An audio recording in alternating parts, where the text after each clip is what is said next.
When the government shuts down, the media screams chaos, the politicians panic. The people start to wonder who's really fighting for them. But let me tell you something. America was never built by cowards hiding behind microphones. It was built by tough men and women who knew how to stand when everyone else was afraid to move. That's what leadership means. Strength, not excuses. The real shutdown is not in Washington's buildings. It's in the courage of those who forgot who they serve. A nation doesn't fall because of closed doors. It falls when its leaders stop believing in its people. And that's what we see today. Leaders more worried about headlines than hard work, more focused on blame than building. But America deserves better. The people who get up every morning, work 2 jobs, and still believe in this country, they deserve power, not politics. You see, a shutdown is not the enemy. Weakness is, fear is, surrender is. And that's why real leadership means doing what's right. Not what's easy. When you fight for your nation, you don't beg for approval, you command respect. And when you put America first, everything else falls into place. Jobs rise, hope rises, pride rises. This country was made great by the spirit of winners, not the cries of complainers. Winners never wait for permission to act. They lead with strength, vision, and unshakable belief. That's how nations are saved. So, let this shutdown remind us of something powerful. America doesn't stop because a few offices close. America moves forward because its people never quit. The flag still flies. The factories still run. The families still dream. And as long as there is one person who believes in the greatness of this land, no shutdown, no politician, no we can ever stop it. The storm may be loud, but strength always outlasts noise. This is not the end. It's the beginning of a new chapter for a stronger, prouder, unstoppable America. The people of this great nation are not looking for apologies. They are looking for action. They are tired of the same old speeches, the same empty promises, the same weak excuses that have held our country back for too long. True leadership is not about explaining why something can't be done. It's about showing the courage to get it done, no matter how hard it is. When people wake up every morning, go to work, pay their taxes, and raise their families, they expect their leaders to fight just as hard for them. They expect strength, not weakness. They expect vision, not excuses. They expect results, not endless debates. If the pressure rises and the cameras are rolling, that's when the truth of leadership is revealed. Anyone can talk about unity, but only a strong leader can deliver it. Anyone can promise change, but only a fighter can make it real. The people don't need politicians who bend when things get tough. They need warriors who stand tall when others fall silent. Strength doesn't mean shouting the loudest. It means holding firm when the world tries to break you. It means standing for the people, even when every power in the room stands against you. This nation was not built by excuse makers. It was built by builders, dreamers, soldiers, and workers who refused to give up when times got hard. They didn't wait for permission to act. They created their own path forward. That spirit made America the greatest country on earth, and that same spirit must lead again. Because when leaders are strong, the people are strong. When leaders believe in the nation believes in itself. Excuses are the language of failure, but strength is the voice of victory. Real strength means taking responsibility, facing challenges head on, and never letting fear decide the future. The people deserve to see that kind of power again, the kind that doesn't fold under pressure, but stands up taller. Because when strength leads, prosperity follows. When courage commands, hope returns. And when the people finally see leaders who fight for them with heart and fire, this nation will once again rise higher than it ever has before. Every time the government shuts down, the media cries disaster, politicians point fingers, and the people are left wondering who's actually fighting for them. But the truth is simple. A shutdown is not the real problem. The real problem is weak leadership, leaders who care more about their image than their duty, who hide behind excuses instead of standing for the people who put them in power. A nation doesn't collapse because offices close. It collapses when its leaders lose the courage to do what's right. The real damage is not in the paperwork that stops, but in the trust that breaks when leadership fails to lead.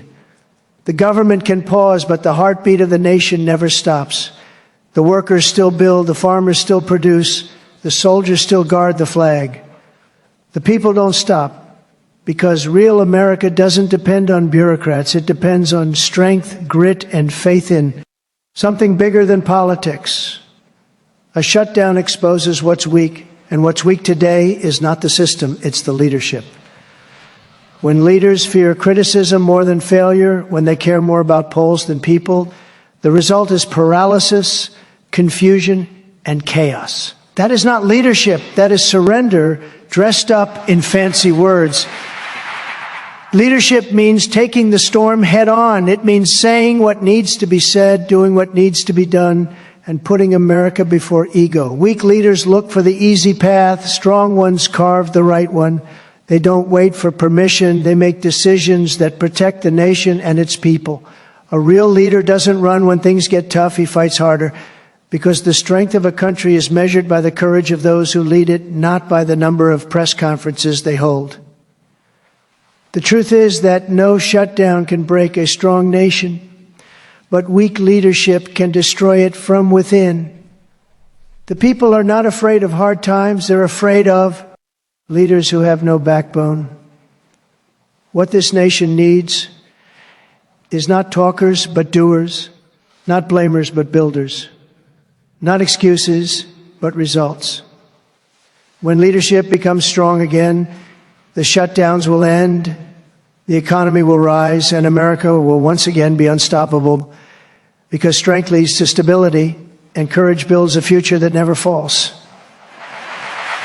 The strength of a nation comes from the pride of its people, and that pride begins with one unshakable belief that America must always come first.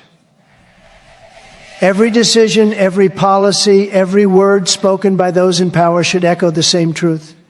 This country's interests, its workers, its families, its dreams come before anything else. When leaders forget that, they stop serving the people and start serving themselves. A government that puts global approval before national prosperity is a government that has lost its way. To put America first is not arrogance. It is loyalty to the men and women who make this nation great. For too long, politicians have worried about pleasing everyone except the citizens who trusted them. They send money overseas while American communities crumble. They protect foreign borders while ignoring their own. And they call it diplomacy. That's not leadership. That's betrayal in a suit. The people deserve leaders who build factories here, create jobs here, protect families here, and keep the American dream alive for generations to come. Putting America first means building strength from within before giving it away to others. It means defending the worker before defending the lobbyist, standing for the soldier before standing for the press, and believing that this nation's greatness is not up for negotiation. When a country starts to put itself second, it loses its pride, its power, and its identity. But when it puts itself first, it becomes unstoppable. Factories reopen, the middle class rises, innovation thrives, and patriotism burns brighter than ever before. This is not about isolation. It's about rest, liberation, restoring dignity to the people who made this land strong, restoring faith in leadership that puts citizens before politics, and restoring the promise that every American, no matter who they are, has a future worth fighting for. To put America first is to put the truth first, the family first, the worker first, and the flag first. It is to say, with pride and power, that this nation will never bow, never beg, and never break. Because a country that puts itself first never falls behind. The world respects strength, and there is no strength greater than a united America that stands tall, proud, and unafraid to to lead once again. Every great nation in history has faced moments that tested its spirit, and every time it was not comfort that forged its leaders, but struggle. Tough times are not a curse. They are the furnace that shapes real leadership. When everything seems uncertain, when the world doubts you, when the odds are against you, that is when true leaders rise. They don't complain, they don't retreat, they don't make excuses. They look at the storm and walk straight into it because they understand one thing. Strength is not built in peace, it is built in pressure. The easy days never reveal who you are, the hard days do. Real leadership is not born in luxury or calm, it is born in fire. The ones who become legends are the ones who refuse to quit when quitting feels easy. They keep going when others stop, they believe when others doubt, and they fight when others hide. That's what separates the strong from the weak. Anyone can lead when times are good, but when chaos hits, when fear spreads, when everything falls apart, that's when real leaders show up. They don't just survive, they build. They don't just talk about hope. They create it through action, discipline, and vision. History doesn't remember the ones who complained, it remembers the ones who conquered. Every challenge faced by this nation has been met by people who refuse to bow to fear. They too Arnett struggle into strength and setbacks into comebacks. And that's what this moment demands once again. Not soft voices and empty words, but hard work and unshakable will. The times may be tough, but that's exactly why greatness is possible, because only in struggle does the soul of a leader reveal itself. A true leader understands that pain is temporary, but pride lasts forever. They know that storms pass, but strength remains. They understand that every hardship carries within it the seed of a greater tomorrow. So when times are dark, don't break, rise, don't run, lead. Because it's in the hardest battles that the greatest victories are born, and it's through the toughest times that this nation finds its real champions. Hardship doesn't destroy leaders, it defines them. And the world follows those who never stop fighting for what they believe in.